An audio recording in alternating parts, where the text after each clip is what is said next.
Welcome to Influential Entrepreneurs, bringing you interviews with elite business leaders and experts, sharing tips and strategies for elevating your business to the next level. Here's your host, Mike Saunders. Hello and welcome to this episode of Influential Entrepreneurs. This is Mike Saunders, the Authority Positioning Coach. Today we have back with us Michelle Boyce, who's the VP of Rosenzweig Financial Services, and we'll be talking about the power of tax-free income. Michelle, welcome back to the program. Thank you, Mike. Happy to be here. Hey, I love the sound of that. Give me some tax-free income, because I think if people were to say, hey, on a scale of 1 to 10, how does this word make you feel? If we hear the word tax, there's a pit in our stomach. So let's talk about tax-free income. Let's define it. I don't think you need to get into too much detail there, but it's income that is tax-free. You don't need to pay the taxes. So that is just massive, right? Absolutely. Right. So you pay the taxes during your working years, and then all of that growth grows, tax-free. And when you use it, it's tax-free at that point in time too. So double tax-free. Yeah, for sure. So let's talk about some of these benefits. How does that help to move a pre-retiree into that position of having that financial security? Yes. So I work with a lot of, pre-retirees and retirees, and we do a lot of modeling to say and projections of what does retirement income look like, right? And your money can be taxed one of three ways. It can either be tax deferred. So when you take it out, it's fully taxable at ordinary income rates. It can be taxable where you pay capital gains, or it can be in the tax-free location where now you're not paying taxes on it, right? So when most people get to retirement, most of their money is in tax deferred. So now they're paying all of the ordinary income when they take it out. So if they need $100,000 a year to live, well, they actually need to pull out 125, right, to net 100. The opposite side of that coin is that if you had all of your wealth saved and tax-free, if you need 100,000 to live, right, you only need to pull out 100,000. 100, yeah. Well, that other 25 stayed in your portfolio, was able to grow, was able to help you against, ups and downs of the market, inflation, and everything. So having tax-free income has so many positive ripples throughout someone's retirement when they start taking their income. Yeah, that's huge. And I feel like the word compounding really plays in there, right? Because if you do it right well ahead of when you need the money, then the compound benefits of growing money tax-free before you need it, that really is a big momentum builder. Huge, right? Huge. You'll probably see, I see a lot of things out there now, about opening Roth IRAs for your children, right? And letting them have it, even if you're just putting in, a couple $1,000s a year, by the time that they get to their working age, just the miracle of compound interest, are going to be millionaires, right? Yep. So we're starting to learn that now for the generation that are children. But unfortunately, we didn't really know that as well for individuals that, have been working for the last 30 years that are now getting ready for retirement. So we have to explore other ways to be able to get some tax-free wealth. Yep. And I want to dive into that. But I guess one thing that makes me think about is, what's the big need for tax-free wealth? Obviously, but how could tax changes coming up in the future really hit this and make maybe dislodge a strategy? Do we feel taxes are going to go up or stay the same or go down?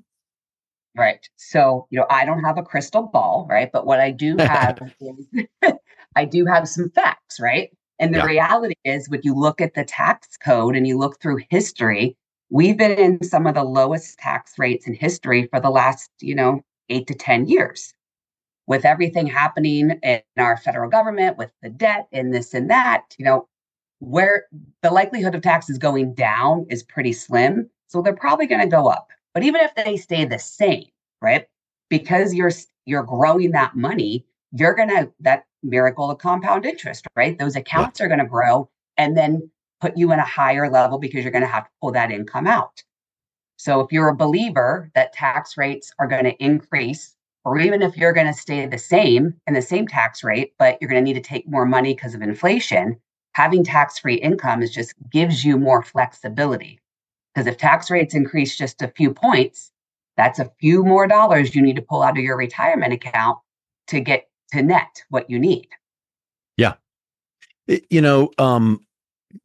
I love the point about the crystal ball, but there's indicators that we can kind of look at to go, yeah, but probably taxes are going to go up because, right? And my uneducated opinion is when you look at the deficit, that's, again, the hypothetical number of gazillions and bazillions, right? It's huge. Right. The only way to tame that is to reduce spending.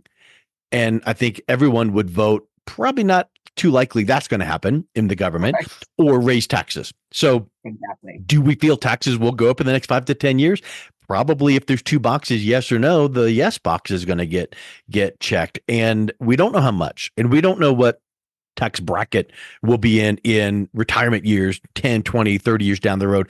But Right. if you can plan for taxes going up at that point, then there's the power of that tax-free income, like what we've been talking about. Exactly. And we didn't even touch kind of on the rippling effect, right, of having too much money that's in taxable income versus tax-free. So, for example, right, when you have tax-free income, that doesn't have the effect on the taxation of your Social Security the way tax-deferred income does, right? It doesn't have impact on your Medicare surcharge the way that Right. tax-deferred income does. So these aren't even pieces that we talk about because it's not, the big 25% bracket or the 30% bracket.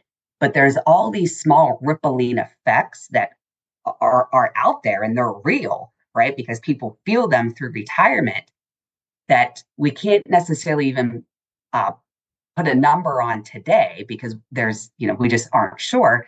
But there's so many positive effects of having that tax, of not having all your money in one bucket. That domino effect. And probably those 2 you mentioned, there's 3 more that if you really dug in and you're like, yeah, and here's another one, and here's another one. Right. And, we talk about the compound interest, but it's the compound effect of these little things. Like one thing, leads to the other thing, which then compounds to mean it's even more advantageous to take care of these things now. Exactly. So I think that is huge, right? So Yes. what are some of the strategies that people can be putting into place, and how does your approach to tax planning differ from what people typically are hearing? Right. So that's kind of the interesting part of this whole scenario, right? Because there's only a few places that you can actually get tax-free income, because it's a good thing. And a lot of them have limits around it. So, the first thing that people always think of is, okay, a Roth IRA. I can do a Roth IRA, which you can, depending on your income level, right? I like to say that the government decides if you're too successful or not of who can and cannot do a Roth IRA. If you make over a certain amount of money as a single or a married couple, you're not allowed to do that. So, but if you're under those limits, you can. If you're fortunate enough to have a company that has now kind of put a Roth 401k option in, that is a way that you can put in, up to like 23,000 a year into those locations, but not every employer has adopted that yet. Mm-hmm. There's muni bond income, but that's really more for those in retirement, right? If they're looking for income. And then the last option is, cash value life insurance, which a lot of people are not familiar with. They know what life insurance is and they think it as a death benefit, but this is a completely different design. This is the least amount of death benefit and the most amount of cash value, because life insurance can be used tax-free because it falls into that life insurance realm. So those are always different options I look at, right, when we're planning with a client, because the goal is for each of my clients to get some tax-free income in the future, right? And depending And on, of all those ones you mentioned, it's not a matter of which one do you want to do. It could be a matter of, let's do a little bit of this one and then layer in a little bit of this one and then a layer. They could all be used, right? In certain cases.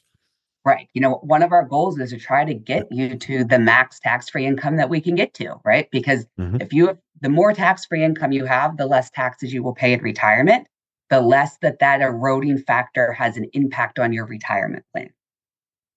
So when a pre-retiree talks to someone about this topic, tax-free and taxes and mitigation, what are they typically being told?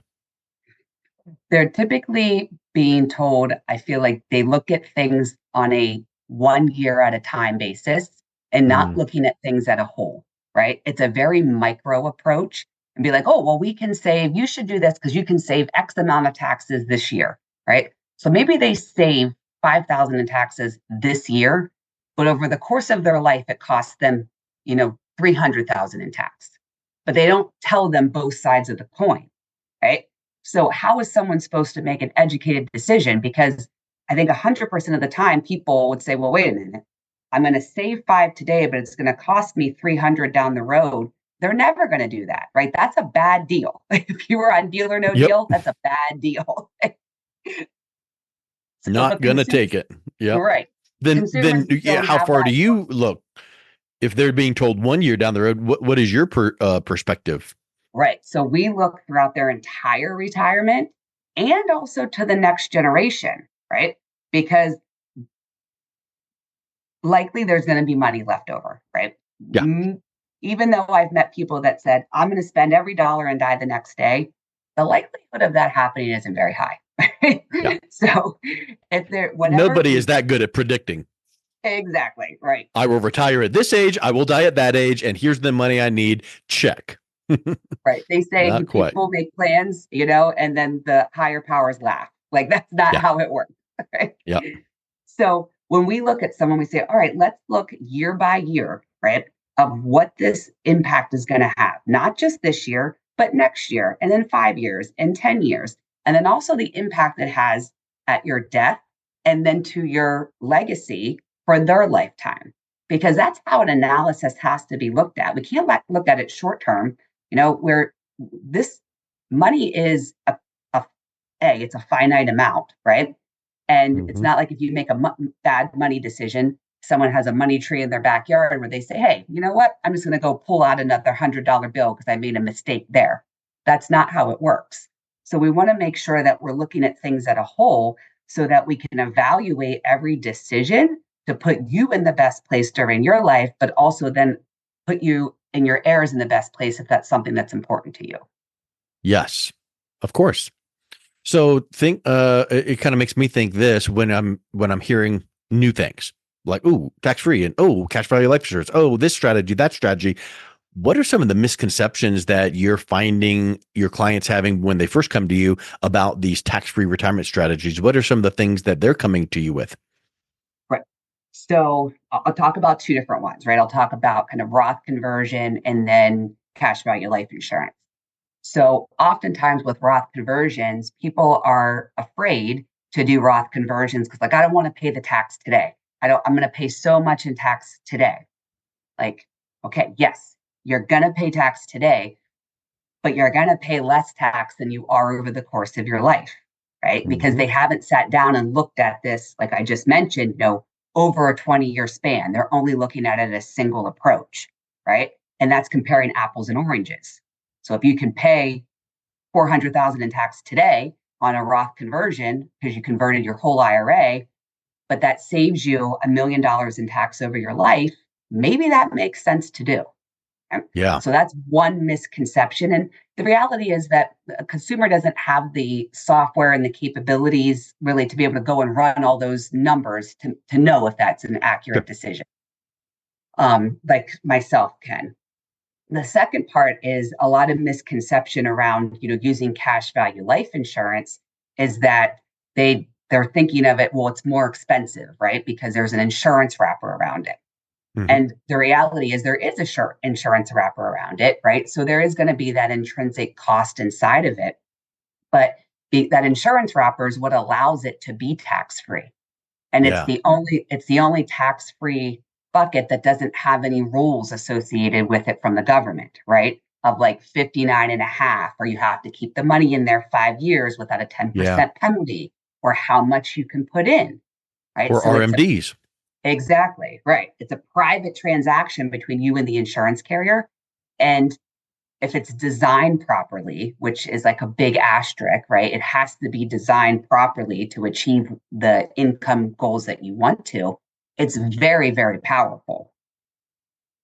And that actually is something I've heard. a lot of people might say, oh, well, that's just something new. I've never heard of that. So I shy away from things that are new. But doing cash value life insurance, the permanent life insurance option, when it's set up the right way, again, huge point. This has been around for hundreds of years. Exactly. Hundreds of years, right? And if you go back and you look at different events in the world, right, that have really changed society, and a lot of families that have a lot of wealth, you will always see that there was some sort of life insurance that was a part of that, right? Maybe for legacy, maybe for income planning. Like a true fact is that Walt Disney started Disneyland by loaning money out of his cash value life insurance to him, right? That's what got the idea started. So, Neat. so like you said, it's been around for a long time. We find more and more unique uses of how to incorporate it into someone's financial plan based off what's happening in the environment around us, right? When we've been in a low tax environment, knowing that we're likely going to be in a higher tax environment, it's really time to start looking at those strategies and how to use them for someone to put them in a better position if tax rates go up. 100%. What's an example? Can you think of maybe a recent case study example you've worked with a client where you've kind of layered in some of these tax-free income strategies? Yes. So I've a client who would be, she is putting a lot of money, and she's a professor. She's putting a lot of money into her retirement plan at work, and they're matching it. She was putting money into a large amount into, a taxable account, but she wasn't putting any money into a tax-free bucket. And she makes too much for a Roth, and she doesn't have that option through her employer. And she is single with no children, which with most people, you would say, well, why would you ever talk about, life insurance for a woman who's single with no children, right? And the reality is because it had nothing to do with life insurance. It was the tax-free bucket that was available to her in her situation. So, and she needed to save more money. So we just kind of shifted, what she was doing. And now when she gets to retirement, she's going to have a lot more options because she's going to be able to pull money off of that cash value tax-free versus having to take, more money off the other accounts if she didn't have that third choice. Shifted jumps out at me because like you were saying about, the cash value and it's, cloaked in life insurance, the premiums are more than what you would hear in a term policy. But when you can look at the overall steps that someone has already taken and you shift what they're currently doing, she probably didn't even feel those premiums because you're just like, oh, let's take some of this, what you're doing here, put it over into this. And, her bottom line stays the same. It's just that now these buckets are now properly distributed. Right. I always like to try to work within someone's existing cash flow, right? Because if you had it available to save, you'd be saving it, right? So it's my job to say, okay, what you're doing, how can we make it as efficient as possible? Because that's all anybody wants is to know that they're doing the right thing, right? That I'm going to be okay, that I'm doing the best I can for my situation. So I'm able to show them, okay, this is going to put you in a better situation against these different things, right? To be able to protect yourself more against taxes, be able to protect yourself more against inflation or market risk or a long-term care concern, premature death, disability, any of those what ifs that can happen through life. It's my job to be able to help you build a plan to be in a better spot within your existing cash flow if those things happen. Love it. Well, Michelle, this has been so enlightening. Again, all of these topics are things that people hear about and go, yeah, I'm glad we talked about that because I never would have thought to, the way that you're explaining it. So if someone is wanting to learn a little bit more and maybe visit your website or reach out and connect with you for that free consultation, what's the best way they can do that? Yes. So they can, find me on our website, which is at www.rfsny.com. Stands for Richard Frank Sam NY.com. Right. So you can find me on there. We actually do a monthly webinar series, and tax-free income was one of the topics I've covered earlier this year, and it's on the website. So you can listen to that webinar, and you can, reach out just to have an initial phone call, ask some questions. Perfect. Well, thank you so much for coming back on. It's been a real pleasure talking with you. Same, Mike. Appreciate you. You've been listening to Influential Entrepreneurs with Mike Saunders. To learn more about the resources mentioned on today's show or listen to past episodes, visit www.influentialentrepreneursradio.com.